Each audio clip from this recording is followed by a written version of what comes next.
all humans are fallible, so we are prone to making mistakes. We are prone to making errors, and for that reason, all knowledge is imperfect. There's no such thing as perfect knowledge. Psychological stress does not exist in the world outside of the mind of its victim. So psychological stress is not objective, it's completely subjective. Our state of mind is the product of our choices, not what happens to us, not what happens in the world, not what somebody says, not what somebody does. To become an expert requires a certain arbitrary amount of high quality, focused attention on the rehearsal of the skill.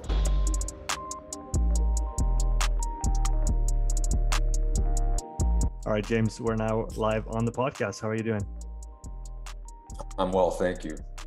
It's like I was saying just before, it's a true honor and pleasure to be able to chat with you today. I've been following your work for many years now, going back to was it T-Nation articles that you used to write? Was it another site that you used to write for back in the day?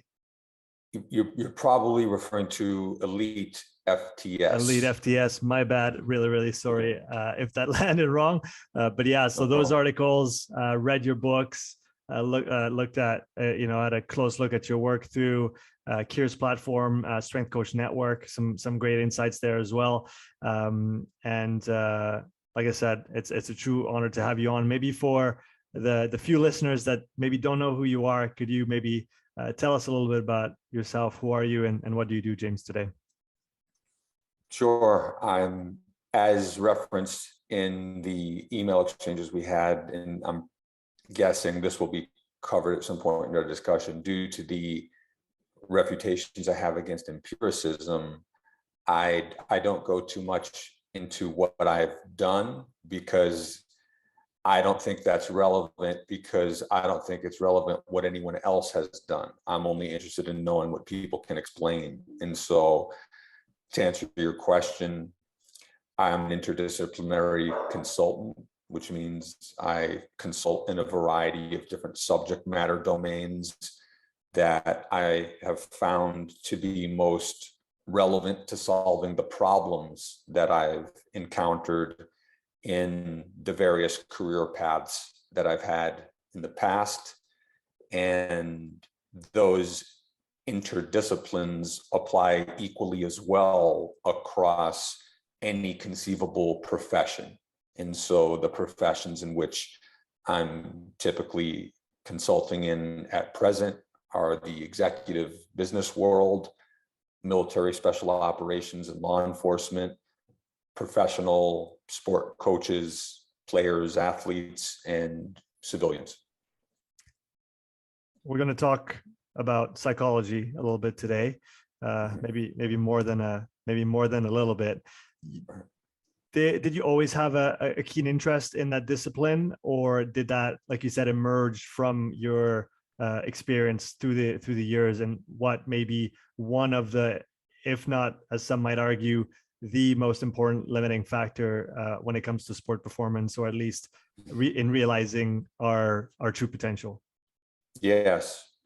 I guess with the benefit of hindsight, it began with how I prepared myself psychologically, though I probably would not have used those words to describe it at the time, for the military. I did 5 years in the military, and with the benefit of hindsight, I was able to more formally construct various aspects of the strategies I use in my psychological consulting that are influenced by what I know I used for myself many years ago, about 24, 25 years ago. And of course, I've expanded upon those strategies vastly over time due to meeting the physicist David Deutsch and learning the critical rationalism and other extremely influential conceptual learning that I've done that I have found to be directly implicated in the improvement of a human's psychological interpretation of the world. And so it's a combination a bit of how you phrased the question in terms of both aggregating what I found to be particularly useful and actionable for myself, in addition to what I have encountered across these various domains in which I've interacted and consulted and seen as being, as you mentioned, Sean, the greatest limiting factor above all other skill attributes. I want to come back to something that you mentioned as maybe one of your frames of reference in the way that you operate, critical rationalism. Could you maybe describe what that entails and why you've chosen to use that lens maybe currently in the way that you operate? Appreciate the question. Critical rationalism is an epistemology, and epistemology is a branch of philosophy that specifically deals with answering the question, what is knowledge, where does it come from, etc. And broadly speaking, there are two divisions of epistemology: empiricism and rationalism. And from those, I hasten to use the word derive, but for practical purposes, I'll use it from, let's use the word descend. From those descend a variety of other epistemologies. And as I've written about and lectured about, etc., I would encourage anyone who's interested to look at all of them to see which set of explanations compels you the most. For me, critical rationalism compelled me the most. It was authored essentially by the late scientific philosopher Karl Popper, and has been innovated most notably by the present day physicist David Deutsch. And there's an enormous amount of knowledge contained within the epistemology of critical rationalism.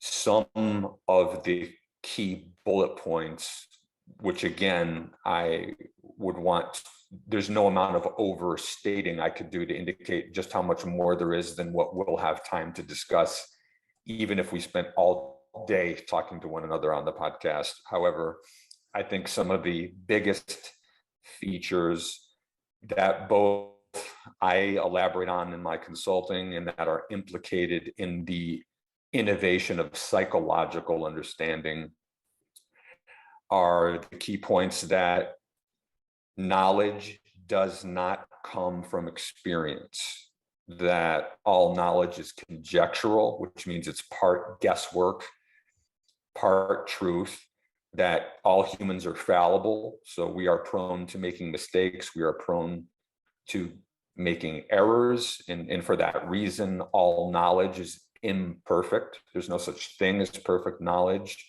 From this comes a very easy refutation of anything dogmatic, because dogma or tradition is the preservation of old knowledge. And because all knowledge is imperfect, it's simply a mistake to preserve old knowledge on the sole basis that it's old, right?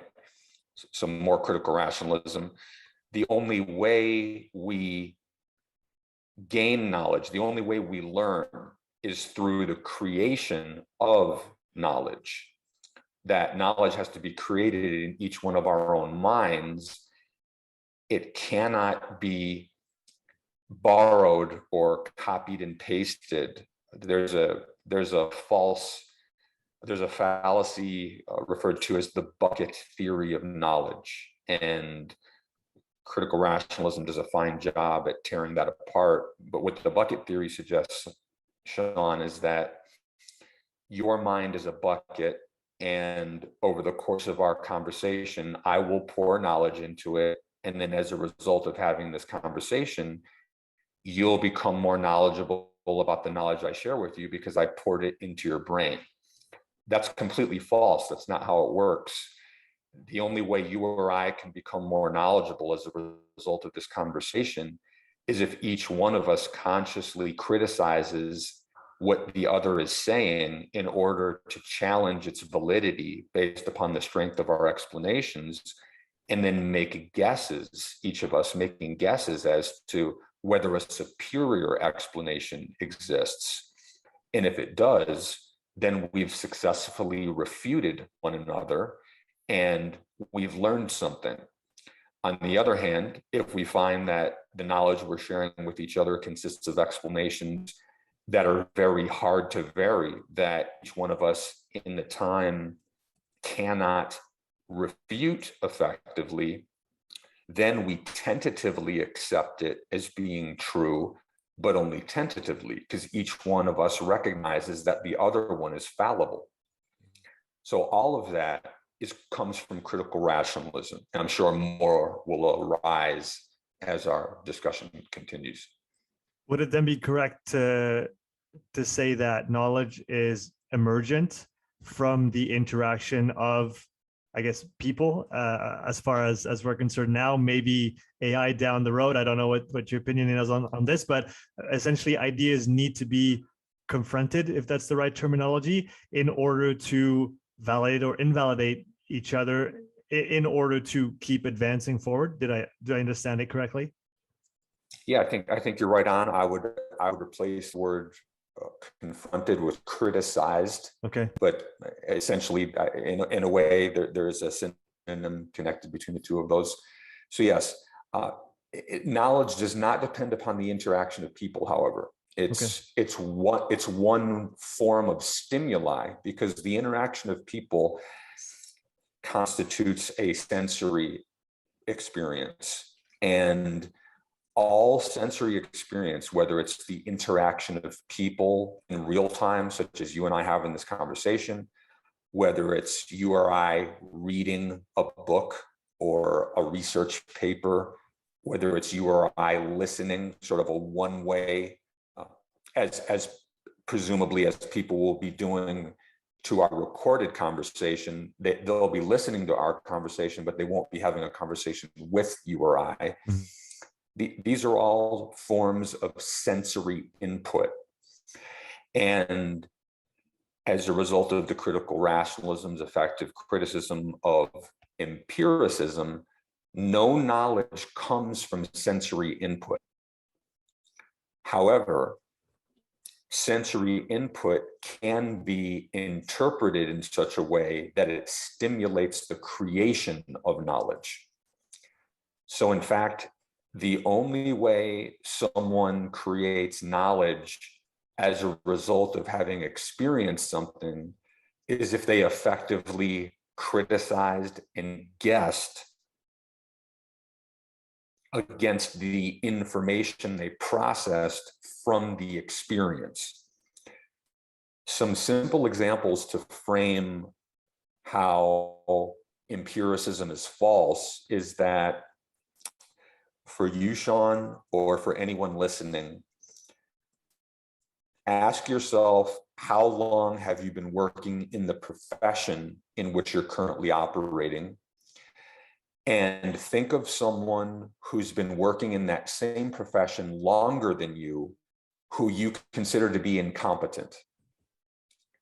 Now, people might, I don't know if they're going to be seeing this or hearing this, but if they're not, Sean is, okay. I was going to say, if they're not, Sean is smiling right now on that. and so does everyone who I framed this thought experiment to. Everybody smiles because everybody is thinking of one or more incompetent people in their profession who have been in that profession much longer than they have. And so another way of saying that would be, you're thinking of someone who's incompetent, who's much more experienced than you are, because they've been working in your profession for 5 more years than you, or 10 or 20 or whatever it is. And so solely on that basis, even though that's low-hanging fruit, that's a very easy criticism against, well, clearly competence cannot come directly from experience. Otherwise, everyone who's been doing something longer than us would be more competent or more knowledgeable, and that's clearly not the case. Now, there's many other refutations that I can use, but that's probably one of the refutations that's most accessible to most people in terms of the listener being able to sit back and think, you know what, that's true. I'm thinking of people who have been doing what I'm doing much longer than I have. And I'm really confident that they're not half as competent as I am. And so therefore competence or knowledge must not be an equivalent of experience. And indeed it's not. You talked about the importance of criticizing an idea or information in order for new knowledge to emerge in someone's conceptual frame. Is simply confronting your prior knowledge to what you are exposed to good enough, quote unquote? Is that enough of a challenge, of a confrontation with that new information in order for new knowledge to emerge, or do we have to go through a rigorous process of criticism by sitting down, looking at it, and writing it down in order for this to happen?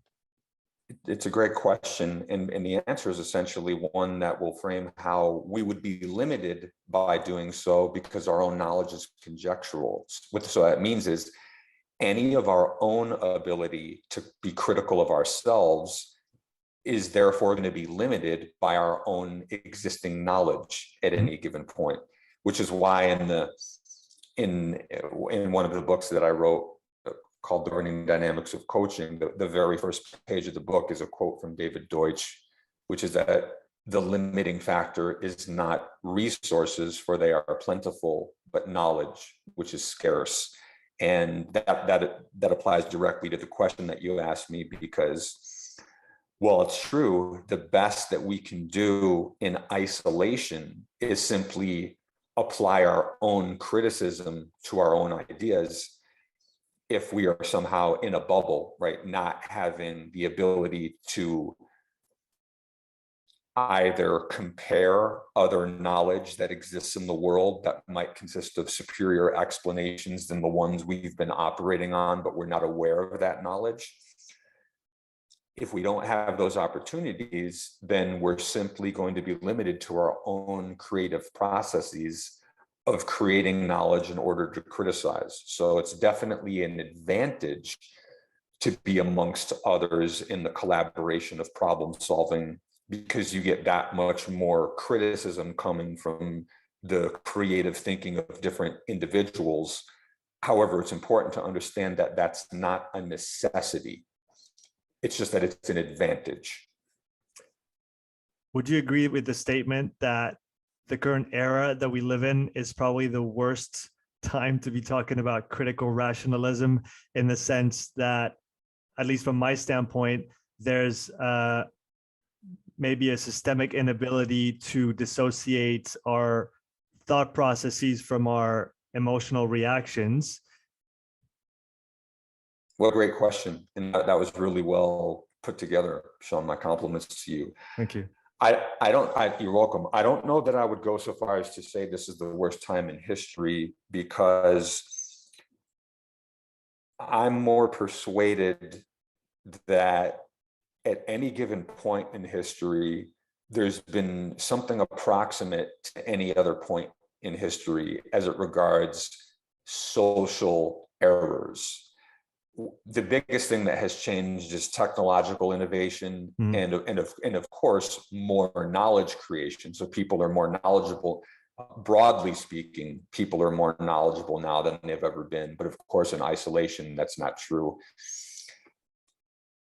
To claim, however, that it's worse now than ever, I'm just not sure that's the case, because it's pretty easy for me to imagine many different kinds of disaster scenarios that go back to the beginning of recorded history.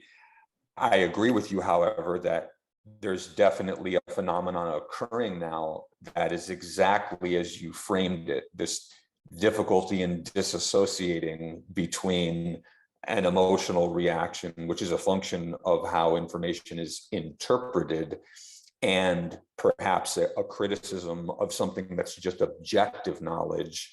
Objective meaning does not depend upon the mind of a particular person to exist. And this is something that I think about quite a bit in my consulting, particularly in the executive space or the corporate space in which I consult, in which it's clear to me that a lot of the errors that are existing in society today are influencing the operation of companies from the level of human resources, et cetera. So there's no doubt that there is a epidemic occurring that, in my view, is far more consequential than COVID-19. And it's a problem of epistemology in a way.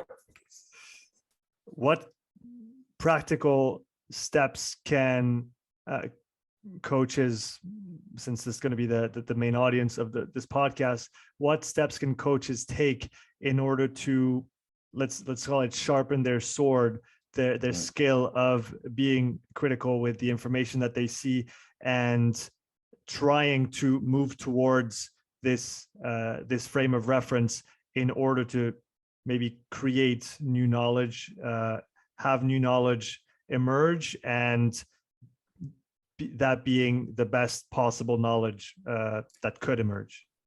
Yes, very good. And I appreciate your use of the word emergent for knowledge, because that's exactly right.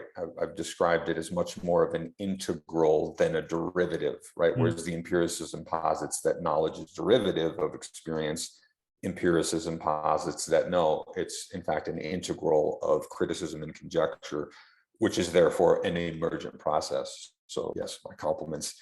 Coaches can simply follow the logic of the critical rationalism. And what we know is that in sport coaching, an incredible amount of dogma is preserved over time. It's one of the professions, amongst many others, that is guilty of preserving tradition, preserving dogma, doing something not on the basis that it consists of the strongest explanatory knowledge as compared to all others, but doing it because it's the way someone else did it before, who you respect a great deal.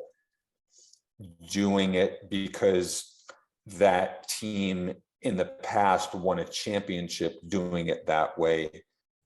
Doing it because a famous coach popularized the method and had some success, as opposed to critically evaluating the strength of its foundations in terms of knowledge.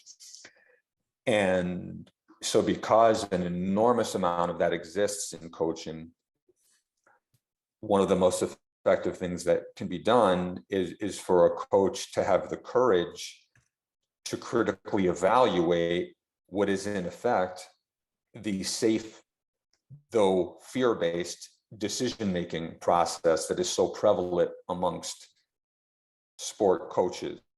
And the majority of my consulting as it regards sport has been at the professional or the international level with coaches, in which the stakes are higher. There's generally more publicity. Obviously, there's more money because it's professional. And the comfortable thing for most people is to make decisions based upon fear, as opposed to the more fractional elements of the population that are in some way descendant, either genetically or conceptually, of the pioneers of generations gone by. So the pioneers of generations gone by, who were exploring the frontiers of Earth, essentially, relative to what was inhabited prior to that point, or at least inhabited by a sense of modernity, because of course there's a great many crimes against humanity that have been committed over the time as a result of people traveling from one part of the earth to another and then calling it their own and subjugating everybody else who lives there. Conceptually, the idea of exploring, pioneering, shares in common the same psychological component that is necessary to overcome traditions that are, rather, to overcome institutions that are steeped in tradition. It takes a sense of courage to be a disruptor of the status quo, particularly amongst those institutions such as sport that are so full of dogma. Every one of them, all of the sports across the globe. I've been fortunate over the years to consult with many different types of sport coaches and many different types of sports all around the world. And it's the same. It's largely the same everywhere. And what that points towards, Sean, is something that we haven't discussed yet, which is the culture. The culture is what explains this phenomenon. And within that culture, we have to be able to apply a critical evaluation in order to innovate. However, the challenge that various coaches might come up against, because I'm imagining now the listeners of this who are head sport coaches in international rugby or football or American football or basketball or whoever your audience is, it's very possible that some listening might be compelled by the nature of our conversation in such a way as be persuaded effectively by it, by realizing that there is a lot more progress that can be made if I adopt some of these ways of thinking. However, with that, Sean, what's very likely is that same individual or individuals, their next thought will be, okay, how am I going to pull this off? Because the manager or the owner or the athletic director or the whoever that hired them is not going to like this, right? There's going to be a problem that's going to be presented here. The stakeholders, the board of directors, the peer level groups, depending upon the context, this is going to ruffle a lot of people's feathers, hence the disruption of the culture.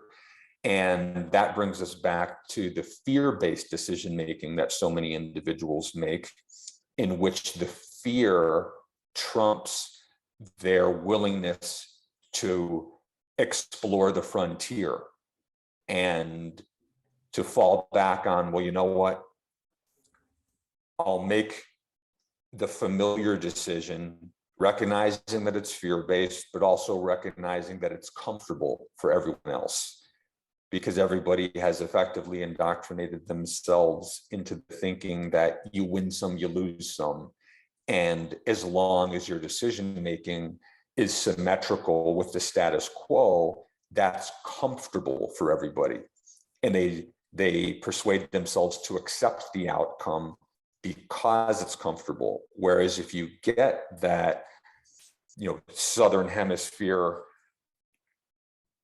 Super Rugby head coach, or that NFL head coach, or the NBA head coach, or the top 14 in French rugby, et cetera, if you go specifically to that individual and you compel them to adopt this line of thinking, what you know is what they're going to be up against, because very quickly their decision making is going to be disrupting those familiar waters. It's going to be shattering the culture that is familiar to everybody, not only within the sport organization, but the media, the fans. And that takes a level of courage that brings us back to what differentiates those explorers of eras gone by from everyone else who constituted the population at that time. There's always been that difference between the most ambitious, the most courageous, the most unwilling to subscribe to the status quo, and everyone else. And that's why we remember them the way we do. The Martin Luther Kings of the world, the Nelson Mandelas of the world, they are historical figures. Their names will persevere over the millennia. And when we ask ourselves, in part, why is that? What is it about those individuals versus the millions and millions, and in fact, billions of people who existed at the same time they did, whose names no one remembers? And part, the answer to that question is an extraordinary amount of courage and willingness to disrupt the status quo. What comes to mind is leaving the comfort of the kingdom to go and get the gold between the dragon's feet. That's it. That's it. It's not a new story. It goes back to the beginning of recorded history. When you said somebody needs to critically evaluate what is currently done in their sport organization, the teams that they work with, the sport that they work within, what came to my mind was, well, in order to do that, I need to have spent, I'll speak personally, I feel like it's taken me 6, 7, 8 years doing this job and touching many different sports to start to have a good understanding of how I can judge what is going on. So, but then from the critical rationalism standpoint, I can't use my experience, or my experience isn't what allows me to judge, but it's what has emerged from my experience. Maybe, is that the right way of saying it? That then allows me to judge. Is that correct? Yes, I would say that.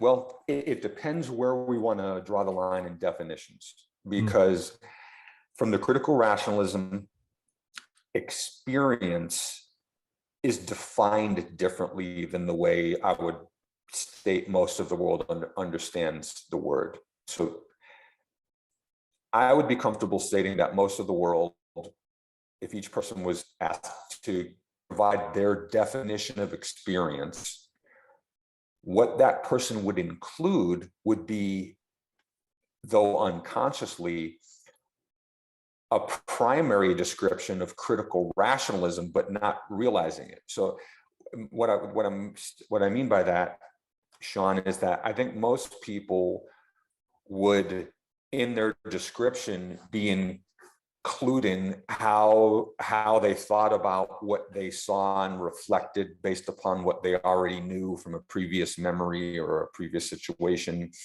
and whether it was the food or the landscape or the weather or the people or what have you.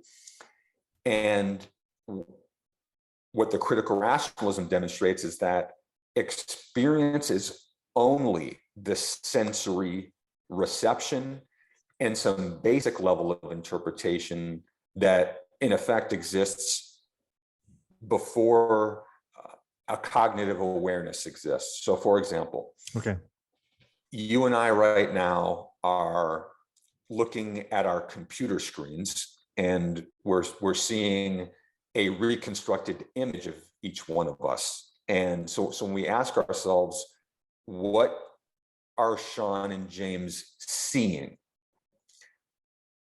Without this more technical knowledge, both you and I would answer, well, we're seeing each other. And yes, we recognize we're looking at a computer screen, but we're seeing an image of each other.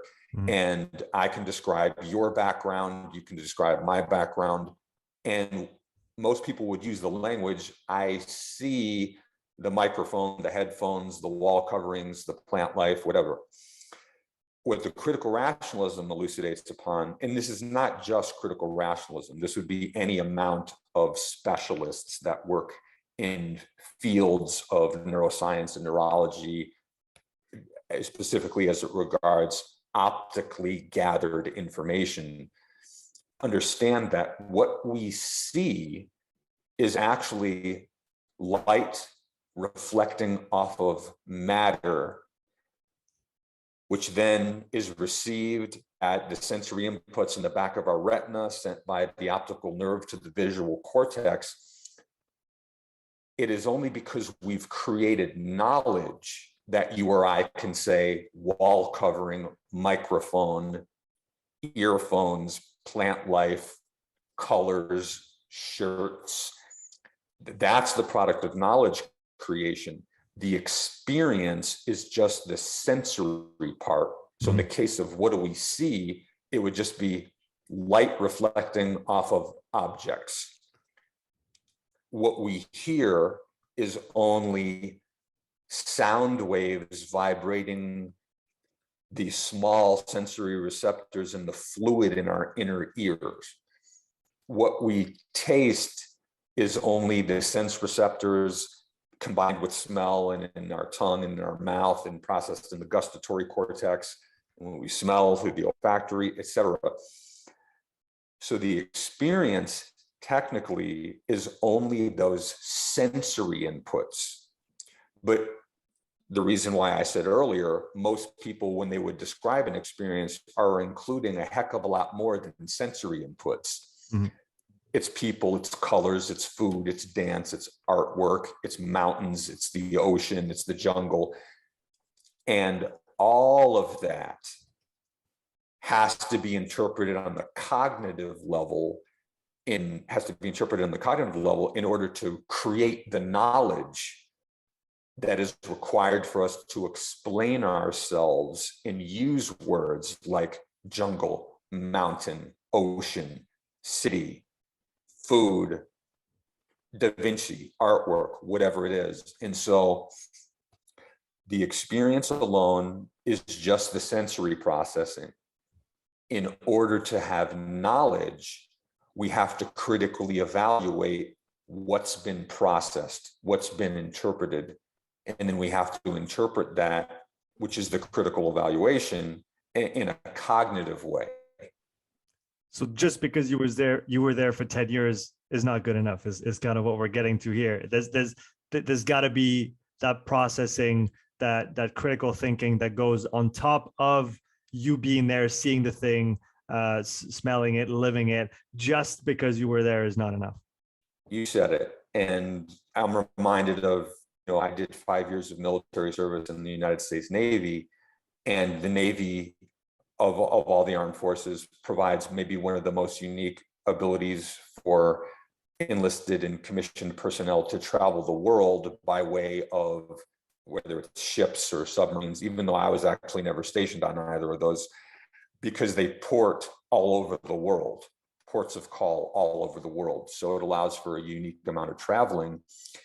And one might assume that someone who's been around the world many times, say over a 20-year career, been to every major port of call in most of the major countries, one might assume that this must be an incredibly cultured and wise individual, when in fact, it's not difficult for anyone to meet someone who's been many times around the world to many different cities and constitutes a level of knowledge that is nothing like what you might assume, right? That characterizes maybe the same sort of small mind and narrow mind that they possessed before they went to any of those places. And because they were cognitively closed and not performing the type of critical evaluation that we've been talking about,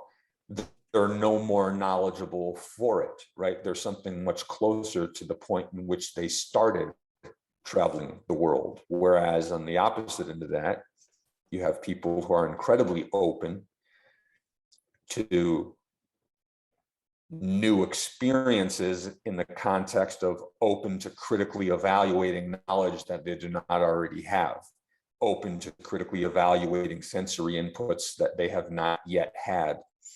And it is those amongst us who are the most knowledgeable, those amongst us who are the most wise, because they're the most cognitively open.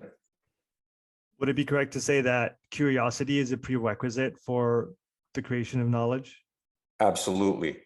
Curiosity, creativity, it all goes hand in hand. And unfortunately, in many ways, particularly early school education, basically in the US, the elementary, the junior high, the high school, overseas, the primary school, are share in common that they are the destroyers of creativity, the destroyers of curiosity in many ways.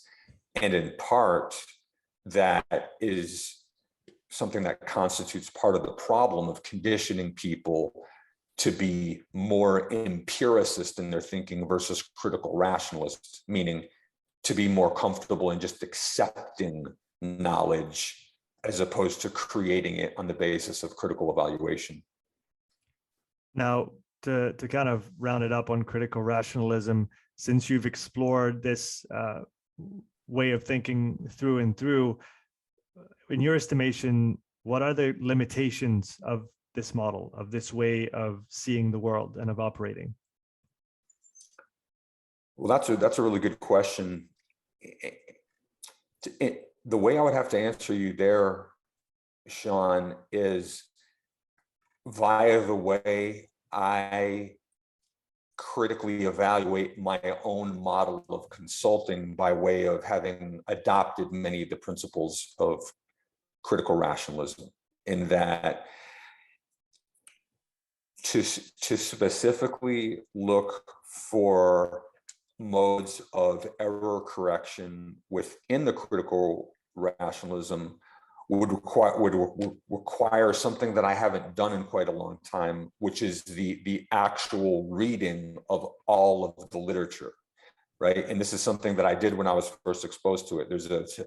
Popper has encyclopedic texts, a handful of them that are enormous, and I would have to go back to reference some of that in order to explain to you, okay, this particular section here I disagree with, and here's why, and I think it can be improved in this way.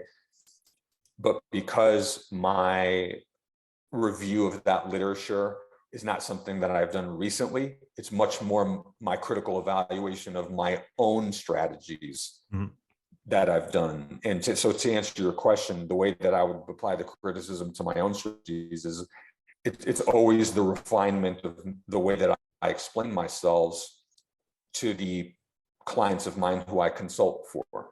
And whenever I am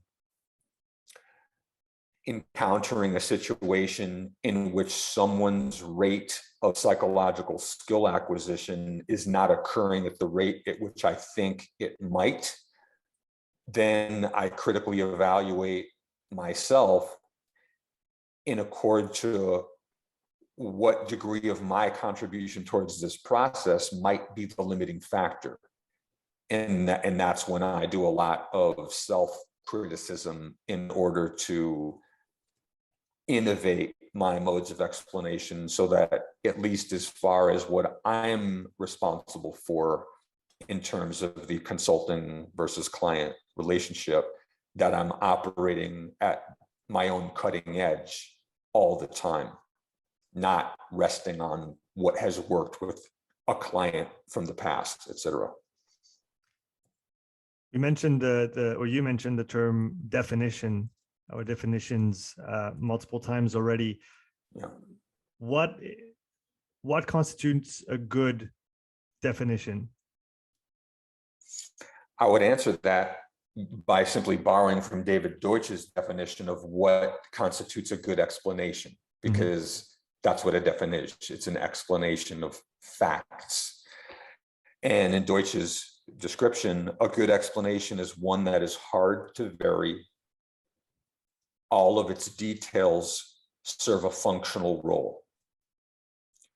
I think it's just about as clear-cut and effective and utilitarian definition as one can get for explanation or definition.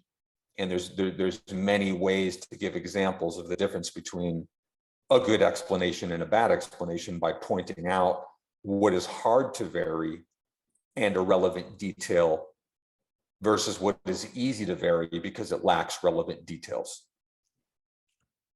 What is the importance of having strong definitions in the way that we operate in the world when it comes to critical thinking? Because it is keeping us that much more focused on what is objectively true. And this is about the best we can do at any given time, is to seek to optimize the contribution of objective knowledge to the problem solving. And again, the objective knowledge is the knowledge that does not depend upon a human mind to exist. Since we're on the topic of definitions, what is stress? I have many definitions of my own that I've thought of. In the literature, what one would find would be something on the order, particularly in the psychological space, because we would have a different definition in the physiological space. In the psychological space, stress would be constituted by some level of negative emotion that would be empirically evaluated in terms of the evidence-based or quantities that can be measured physiologically through the release of, for example, cortisol in the system, or the increase in blood pressure or heart rate. And the way that I have adapted that type of definition to include more of a conversational lens is, it is evidence of a poor use of one's imagination,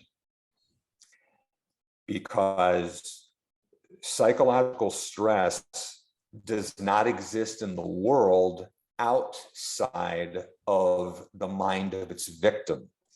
So psychological stress is not objective, it's completely subjective, because it's strictly dependent upon the mind of a person or an animal that has the nervous system development sufficient to have the conscious experience of psychological stress. It is predicated upon, which is what in effect is, I would say, the main theme running through my consulting, which is the mastery of interpreting reality. So emotional reactions, negative emotion, psychological stress, all shares the same property, that in order for it to occur within the mind of an individual, a negative interpretation of information must have preceded it. And that negative interpretation does not have to be conscious. This is why someone who has a history with anxiety or panic attacks will describe having the feeling of anxiety before they have the conscious awareness that they have negatively interpreted some thought or some scenario. That for them, it's the feeling, the physiological event that happens first, then the conscious awareness. And that is an example of the interpretation happening at an unconscious level, which is to clarify, the interpretation always precedes the emotion. There's no such thing as emotion coming before interpretation. It always follows interpretation. It's just that that interpretation might happen unconsciously, out of the conscious grasp of the person. Is that something that can, I'm not sure if the term emerge is the right one, come from our genetic makeup as a living organism on planet Earth? I'm thinking of snakes. I don't know why, but this comes to mind of somebody reacting to a certain sound or a certain shape, something like this, the way that an object might move.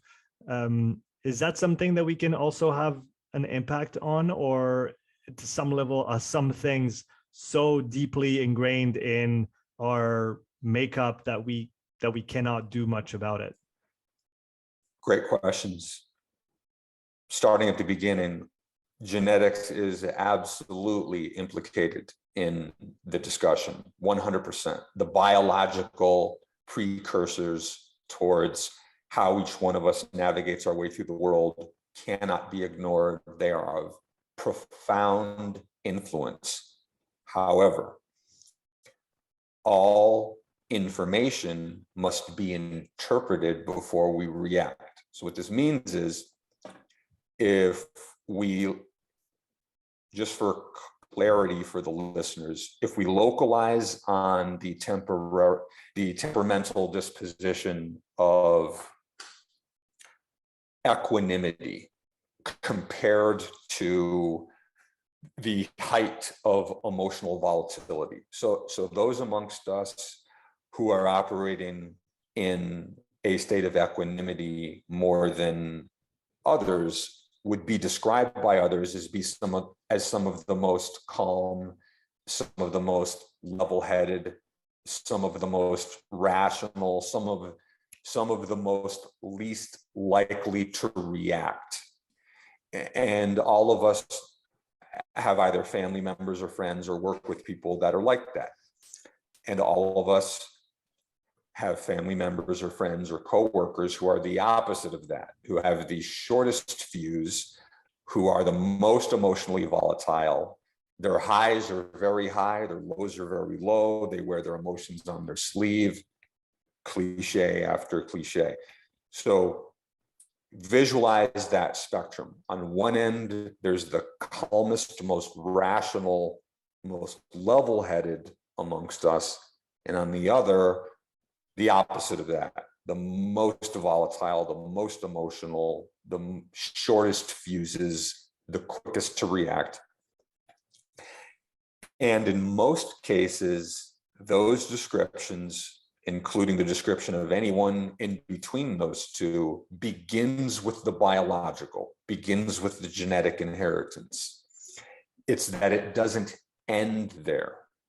We have to account for the epigenetic phenomena, so the environmental factors that can stimulate the certain expression of genetic information that for someone else who might be carrying the same genes has not had an environmental stimuli that has resulted in the expression of those genes. That's very important to recognize. One of the most cited researchers in behavioral genetics, his name is Robert Plomin, and he has a great quote, which is that behavioral genetics explains what is, not what could be, which is fantastic in my view to explain that, for instance, someone like myself who does the consulting that I do, as well as in answering your question, Sean, absolutely, we have to acknowledge the biological information, person X, as my client, has inherited from their progenitors, 100%. Not only that, we have to account for developmental years, environment, their childhood experience, if you will, because that's where most, not all, but most of the environmental stimuli that influences gene expression happens postnatal, right? Once we're living in the world and we are operating on the basis of genetically received information, that covers one box. And then it's a question, what gets expressed, what doesn't, what levels which can exist outside of gene expression, for instance, those who are victims of extreme childhood abuse, that can cause pathological, in a sense, circuits to develop in the brain that result in a variety of mental disorders later in life that are not specifically related to genetically inherited information, but are more so a product of the damage, if you will, that is done to the brain of a child who's been significantly traumatized. There's many other examples of this, but those are a few that shape the current picture of the adults walking around in the world, for example, and what the conditions of their disposition are attributed to. So the one-liner is that it's genetics and the environment. Yeah, in a world of or, we need to just go to and look at both. We can't just pick one. It doesn't work like that. Well said. I wanted to talk about, or maybe a comment on that. Is that why, for example, there are maybe emotional traits in certain cultures that we find? I think of Italians that live right next door, love them to bits, that are, known to be fiery and to be very maybe loud. So is that just a product of the environment that they grew in, the culture that they evolved in? And so this is what manifests in most of the people that come from those cultures? Both, right? So both in that unquestionably the cultural influence, but the thing is, culture is mediated by genetic inheritance. So they're basically inseparable. Like, we cannot separate culture from genetically received information because they are interdependent on what happens in future generations. But my suspicion would be, there's no question that the behavior of people, say in Italy, that would be described in any way stereotypically as sort of a generalization. The Italians are this way in comparison to the French or the Greeks or the Germans, et cetera. Mm-hmm. Then the answer would be both. That there's no question there's the environmental influence that shapes the thinking and behavior of young people. However, presumably there's also a significant genetic explanation for why, for example, and I don't know that this is true, Sean, but let's say, for example, that it's true that there's more emotionally volatile people in Italy or in South America, because that stereotype tends to exist around the world, with just sort of whether it's Latin America or the Romance languages. It depends where we want to draw the line. Mm. But let's just say, as a hypothetical, that it was true that if per every 100,000 Italians, let's say there's a higher percentage of people who are more emotionally volatile, and that was identified during the early childhood years, that if there was enough psychological capture of knowledge amongst children of the world, and that the most emotionally volatile children were from Italy, which I doubt is true, but let's just say, for sake of example, that was the case. Well, then that would be that much more of a data point that would render the confidence for one saying there's no question there's a genetic component here, because here's all these 1, 2, 3, and 4-year-olds that are significantly more emotionally volatile than the ones in Finland or the ones in Canada, et cetera. That would be the way that you'd have to have that type of data to speak definitively. So I would be more comfortable making the claim that it's probably more to do with the environmental factors. But again, if we want to be technical, we cannot separate the two. Going back to our line of thinking on something happening and us having a positive or negative emotion towards it, like you said, there seems to be that extra step that we need to place in the middle, the interpretation step, that either is conscious or happens under the radar. So from what you're describing, I guess the most important thing to begin with is realizing that there is that extra step between those two in that chain of events. How do we create this extra step if it doesn't exist in our mind to begin with? Yeah, very good. The thing is, the step exists. The question, Sean, is whether people are aware that it exists, because it's a bit like saying everyone listening to this has a brain, whether or not any listener realizes they have a brain, right? So that's a parochial statement. But that's the way that interpretation works, that everyone listening, and in fact, everyone in the world, interprets information before they react. However, I'm comfortable making the assumption that most people in the world are not aware that they are in control of the interpretation.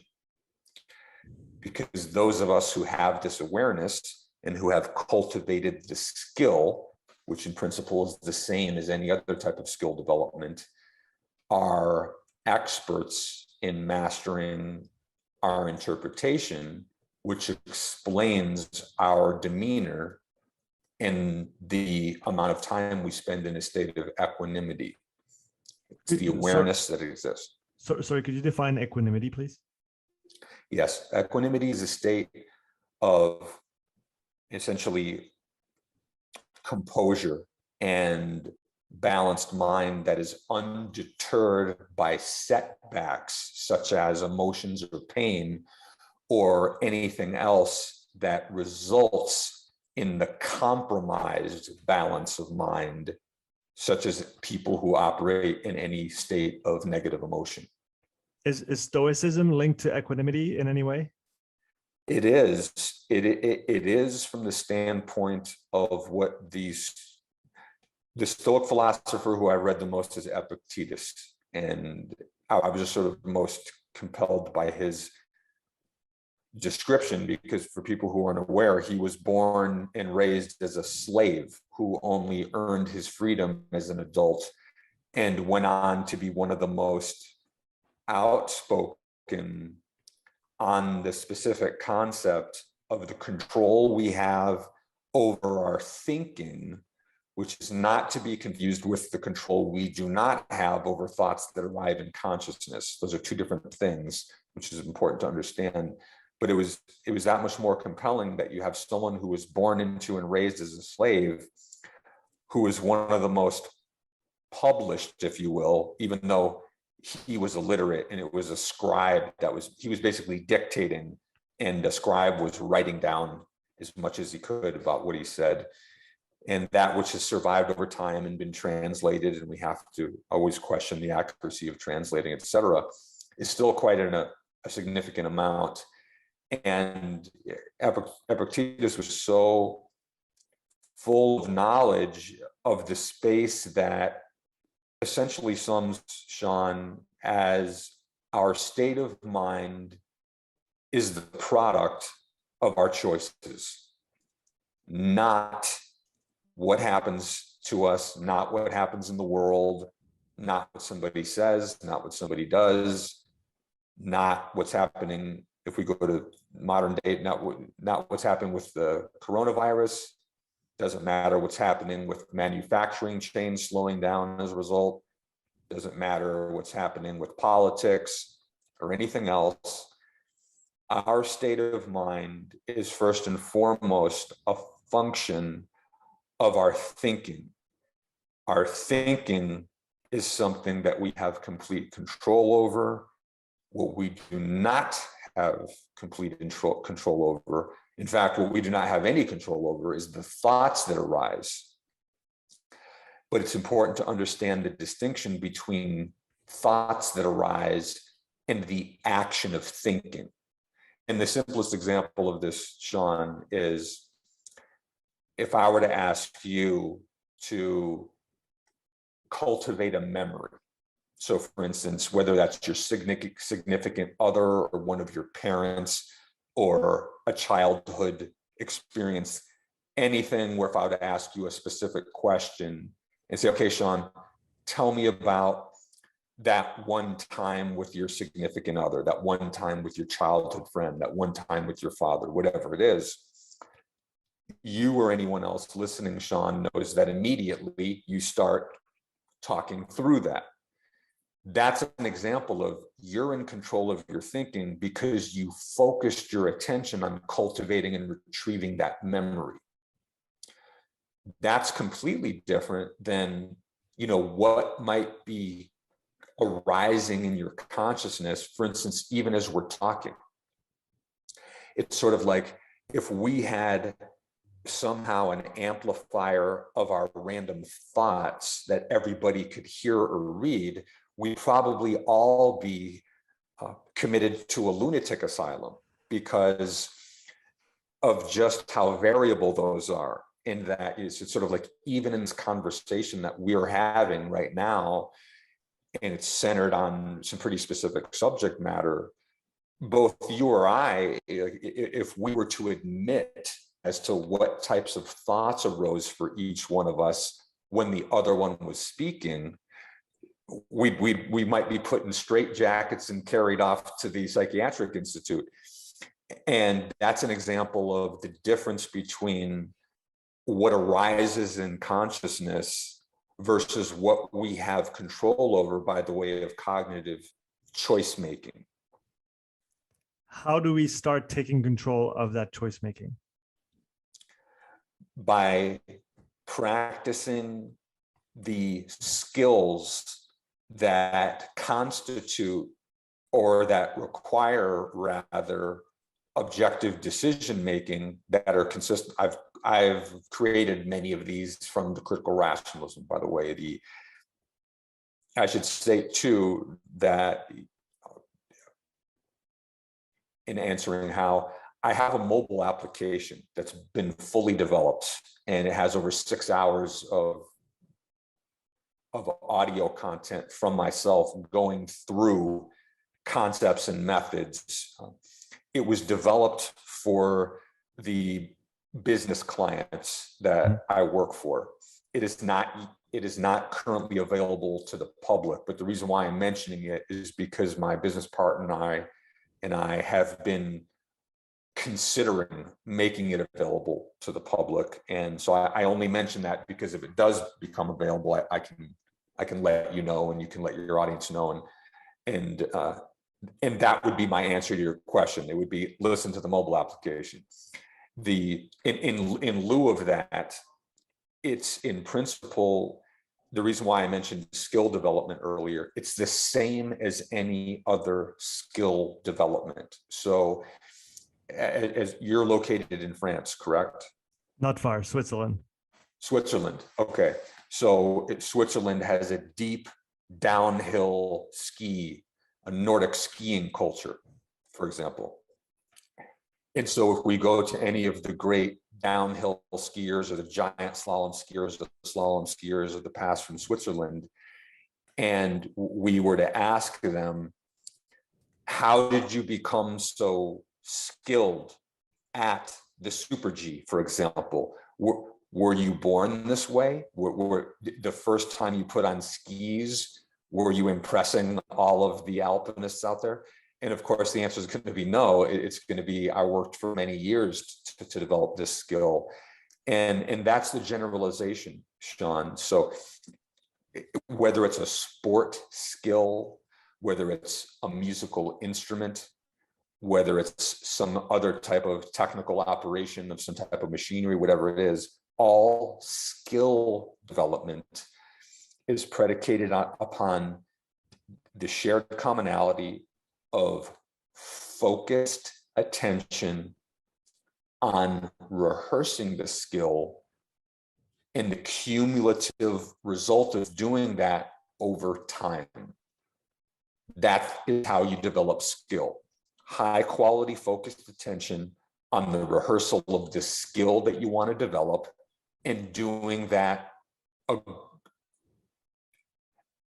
I cannot give a specific amount because that's variable to each person. So there's no such thing as, to win a gold medal in the Super G, you have to have at least 8 years of 8-hour days, 5 days a week. There's no such thing. And there's been probably one of the most damaging sources of literature that has created a worldwide misconception was the literature that gave rise to the 10,000 hour rule, which is complete BS. It's complete fallacy, because it in and of itself, it was a generalization. So that it's complete fallacy, that there's no such thing as the 10,000 hour rule for skill development. What there is, definitively speaking, is the essential mandate that to become an expert requires a certain arbitrary amount of high quality focused attention on the rehearsal of the skill. It's just that there is no definitive or responsible way to say it'll take you this long to become an expert. That does not exist. We're talking about this in the context of, I guess, trying to avoid expressing negative emotion towards an event. Now, yes. Do we then have to subject ourselves to a myriad of negative emotion inducing or previously negative emotion inducing events in order to train that skill, or are there other ways to do it? Great question. And I appreciated hearing you correct the way you just phrased that, because that's important. If listeners didn't notice that, what Sean did was a really helpful error correction of his own. in that you were beginning to call something a negative event, and then you consciously corrected that to something that one had previously or up to that point interpreted negatively. And that's really important, because whether it's from the Stoicism or Buddhism or any other worldview that has a common way of looking at the world, there's no such thing as a negative event.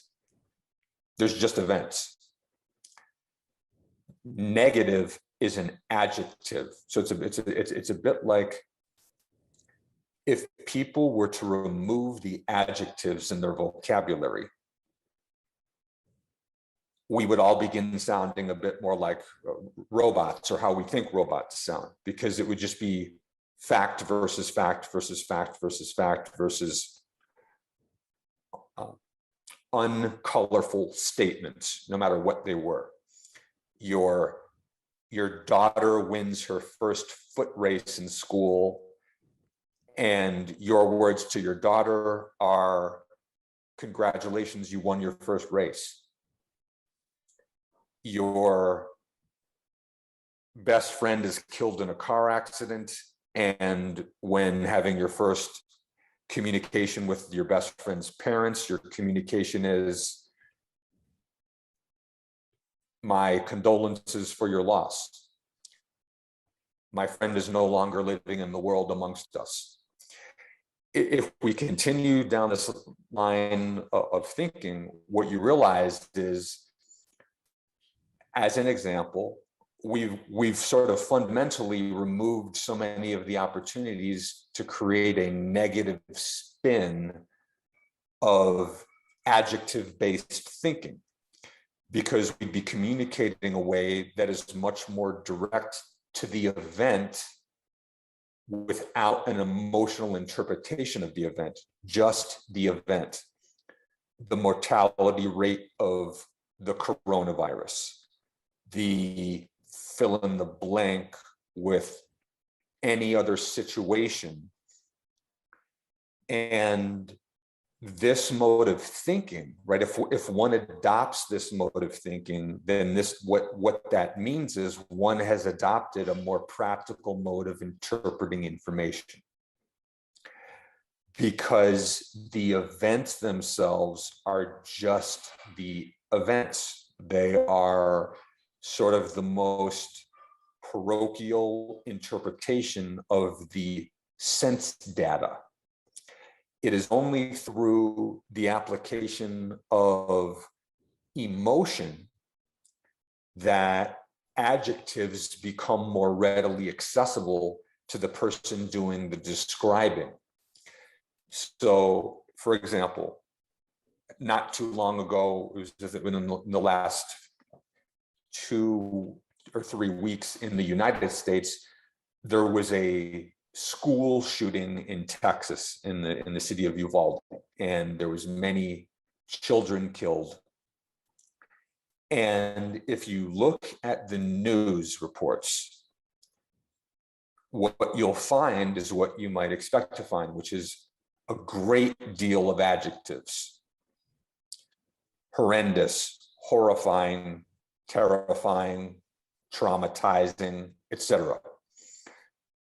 On the other end of it, if you look at, there's world-class wrestling occurring in the world right now, and those who are fans of freestyle and Greco-Roman wrestling will have different adjectives to describe the victorious performances of their preferred wrestlers, and they'll be much different. They'll be amazing, dominating, incredible, etc. Now, those are examples of the way that emotional language colors the likely interpretations of the information. And on the other end of it, there's people like myself who have conditioned our thinking to be practical in terms of less and less adjectives using to color the interpretations we make of the information we encounter. And that's one explanation for how someone would be less likely to react, because they are interpreting information on the basis of the information with less amounts of emotional color, just answering what happened. There was a car accident. There was a bacterial infection. There was a gold medal. There was an award won. There was a championship lost. There was a championship won. The more a person interprets the world through this, let's just call it a pragmatic or practical or factual base, is simply one example for why a person would be less likely to react emotionally. And that's because their interpretations are neutral. Is that only, or should that only be applied in the context of an event that might induce a negative emotion? Or do we also have to switch the way that we react to the positive emotion inducing events in our life? That's a great question. Well, first off, as much as if you and I were having this conversation and it not being recorded, I could share my personal opinion on the matter. I would not go so far as to use the word should when speaking to the whole of humanity, but I am comfortable explaining myself in a way to answer your question in a way that I think will be the most helpful. And so you touched on what's really important, because we haven't discussed it yet, is the context of the positive emotion. And I use an analogy from physics. If anyone understands the physics of a sine wave, or even more accessible to listeners would be the motion of a pendulum, because it characterizes the motion of a sine wave. The pendulum, as anyone knows, that old grandfather clock that maybe one of your relatives had or still has in their house, that pendulum swings an arc length the same side on either side as the point in which it hangs motionless. So if it's swinging to the left and to the right, the arc length is exactly the same on the left and on the right. And I have a theory that emotional potential works the same way, which is to say, the larger a person's emotional potential, the greater the upswing they have when they experience a positive interpretation is matched by the same distance they travel in the negative direction when they negatively interpret something. And that's why those amongst us who are the most emotionally expressive and volatile, that's why they have the higher highs and the lower lows. Most of us will not know someone who only goes high and doesn't go low. Similarly, someone who only goes low, I shouldn't say similarly, that would be a little bit more familiar to people, but that would have to do with a mental disorder such as clinical depression, in which someone is operating sort of somewhere between baseline and some state of negative emotion.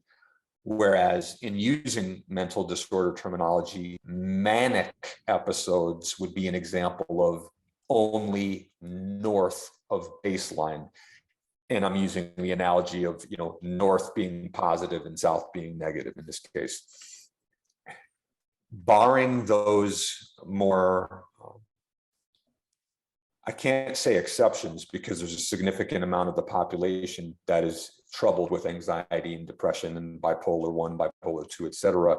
However, what I'm sharing in the context of how we can improve our psychological dispositions is not limited to any particular population. Like in theory, what I have to share is as actionable for a person who has schizophrenia as it is a person who was essentially born with the genetics and had the environmental factors to have just the most balanced state of thinking from the very start. Like, no matter where somebody exists on any of these spectrums, what I'm explaining holds. It's a bit like using the analogy of, no matter where you are on Earth, you are subject to the effects of gravitational acceleration. It exists. There's changes, there's subtle changes, whether you're in an aircraft or you've exited an aircraft at the level of the stratosphere, whether you're at sea level. However, gravitational acceleration exists within the proximity of our atmosphere. It's slightly different in terms of the rate of the acceleration. And similarly, interpretation holds. Is it more accessible for those of us who were always more even-keeled? Yes. Is it a greater challenge to develop the skill for those of us who were born with a genetic predisposition or had an early childhood trauma? Is it more challenging? Yes, it's more challenging, but that's no different a claim than any aspect of sport skill development that someone has a greater or a lesser predisposition for excellence for. And as we know, that's true of everyone, that if interpretation is something approximate to the 100 meters in track and field, every person on Earth, if they want, no matter their age, can improve, which is to say, can become faster at running the 100 meters. But only a small fraction of Earth's population can win a gold medal in the 100-meter event. So those are two different claims. Yes, you got to have all sorts of sort of perfect storm ingredients to be a world record setter, let's say, in the 100 meters. However, anyone in any condition, at any age, any sex, you name it, can improve their speed in the 100 meters. And that's interpretation. So some of us will have the genetic predisposition in the early environmental stimuli that explains how we will always be more even keel and emotionally regulated than somebody else. However, someone who was born with the genetic prerequisites and the environmental prerequisites for basically every psychological disorder that's in the book can make progress. And that's critically important to recognize, that anyone can make progress. It's just like any other skill development, whether it's sport, whether it's a musical instrument, whether it's sculpture or painting. Each one of us has a ceiling to the limits of our technical skill development, and the ceiling is different for each person. However, everybody can make progress, and that's critically important to recognize. To end on a slightly maybe philosophical note, and James, I really want to thank you for this exchange because I really enjoyed it a lot. Is there a moment to maybe put that skill aside and allow ourselves to just experience the richness of the human life that we have on Earth? You know what, I realized in a way you asked me that earlier and I forgot, so I'm glad that you brought it back up.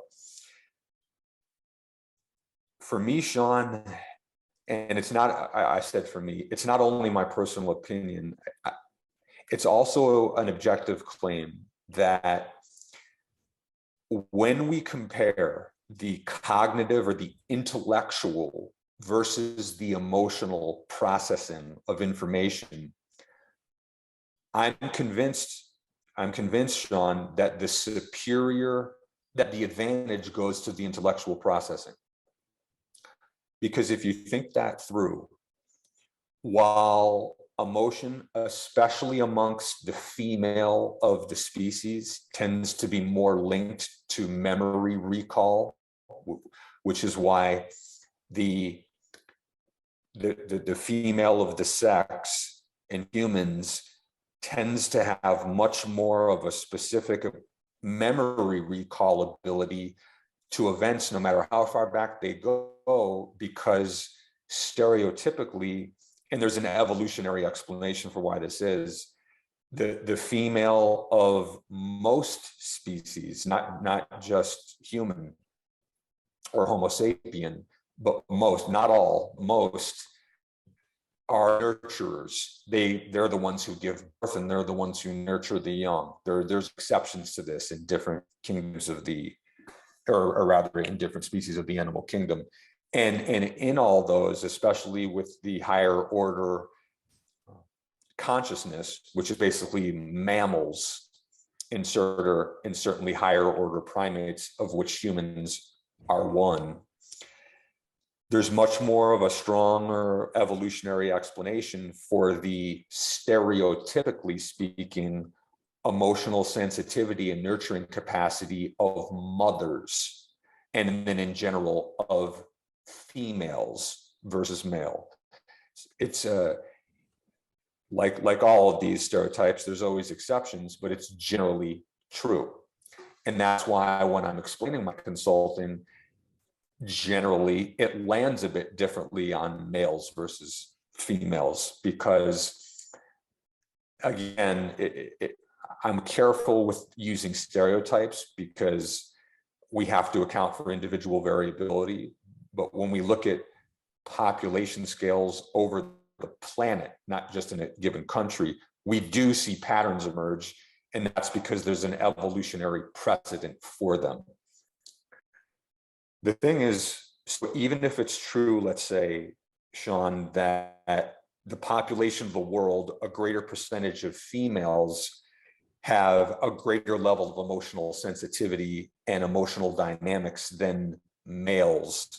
If we say, for example, that that's true, global population, it doesn't change my explanation, because if we look at what can be gained as a result of the intellectual capture of a given scenario, I don't see a way around, Sean, what we gain being volumes more significant than what we can capture emotionally. And the reason for that is because literally what we gain intellectually, it goes back to the opening of our discussion, has to be critically evaluated. So while an emotional connection to something that a person has participated in is more likely to be embedded in the memory, particularly as it regards the female of the species, to me, and this is me projecting now, this is part of my opinion that I'm sharing here. To me, that pales in comparison to what can be gained through the critical evaluation. Because the critical evaluation is what is implicated most and exclusively in our explanatory knowledge. And so that's why invariably for me, there is a subjective element to the way that I'm choosing to answer your question, because the amount that we can articulate with our mode of explanation, to me, is a much more significant attribute than anything we could feel and maybe have difficulty in explaining. It's just that each one of us subjectively has an understanding of what that whatever memory felt like or knew context feels like. It's just that for me, that's a much more parochial way to, I'm being careful about the words I'm using here. That's a more parochial way to navigate one's way through the world when compared, if we're using an either or, because that's how I've framed your question, is someone can either go through the world with processing information primarily on an emotional lens versus an intellectual one, even though I understand that's not how you asked your question, Sean, because you were referring to situationally changing the lens, which anybody can do, right? Anybody can do. It's that I think there's much more significant information to capture by capturing more and more through the cognitive or the intellectual mode of processing, whether that's the performance of, Bach's Brandenburg concertos that one is a fan of, or the artistic expression of a Tchaikovsky's music with a ballet, say the Nutcracker Suite, whether that's a sport competition, a world championships and Olympics, whether that's the birth of a child. In my view, Sean, the most robust capture of information will occur through the intellectual understanding of what has happened, as opposed to the more parochial version, which is how does one feel as a result of processing that information. So there's my long-winded response. I appreciate it. If I didn't like long-winded responses, I wouldn't have you on the podcast, James. Again, a huge thank you to you for your time and everything that you shared today. I definitely took a lot out of it or took from it, and I hope the audience is going to do the same. So a big thank you to you, James. You're very welcome. Thank you for having me on. And remember, no one will take anything away from this unless they critically evaluate it. And I sure hope that they do after our conversation. Thanks, James.